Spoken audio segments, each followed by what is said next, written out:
इमरान की सियासत तज़ादात का मजमू है, लेकिन एक चीज़ में वो बहुत कामयाब हैं। एक बहुत ही डिस्ट्रक्टिव किस्म का वो बयानिया खड़ा करते हैं और उस बयानिए को बड़ी कामयाबी से बेचते हैं।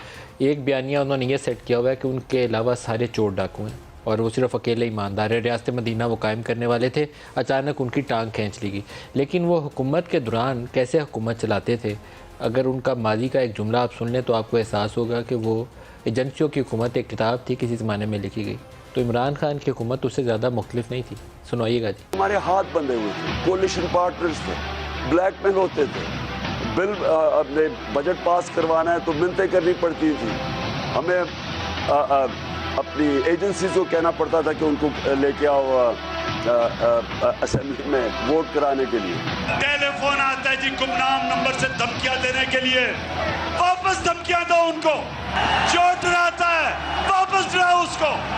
जो मिस्टर एक्स और मिस्टर वाई लोगों को धमकियां देते हैं, वापस धमकियां दो इनको। ये होते कौन है आपको डराने वाले?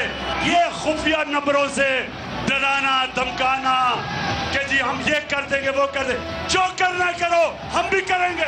किसी को खुफिया नंबरों से फ़ोन कॉल से डराना धमकाना नहीं चाहिए, लेकिन खुफिया नंबरों से सारी कॉल्स डराने धमकाने के लिए नहीं आती। ये भी इमरान ने अपनी सियासत से साबित किया था। धरने के दिनों में कंटेनर के ऊपर खड़े होकर कहा था कि अंपायर की उंगली उठने वाली है, और फिर क्या हुआ था वो सारे जानते हैं। दिखाइएगा जी। अंपायर की उंगली ऊपर जाती है तो क्या होता है? नवाज शरीफ तुम्हारा वक्त खत्म हो गया है, अलविदा अलविदा नवाज शरीफ, अलविदा। और अंपायर की उंगली ऊपर जाने वाली है, तुम पवेलियन में वापस जाने वाले हो। इमरान खान अगर इस मुल्क की क़यादत पे पहुंचा था तो अपने पैर पे खड़ा होकर पहुंचा था। वो किसी एस्टेब्लिशमेंट की नर्सरी के अंदर नहीं पाला गया था।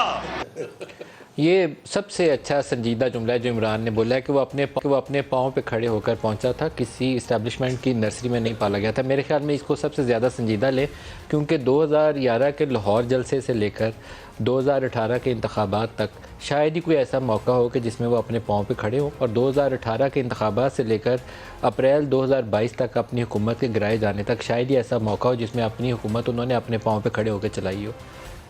गिराए भी खुद नहीं गए। तो ये वो हक़ाइक़ हैं जो पाकिस्तानी सियासत के भी हैं और इमरान खान की सियासत के भी हैं।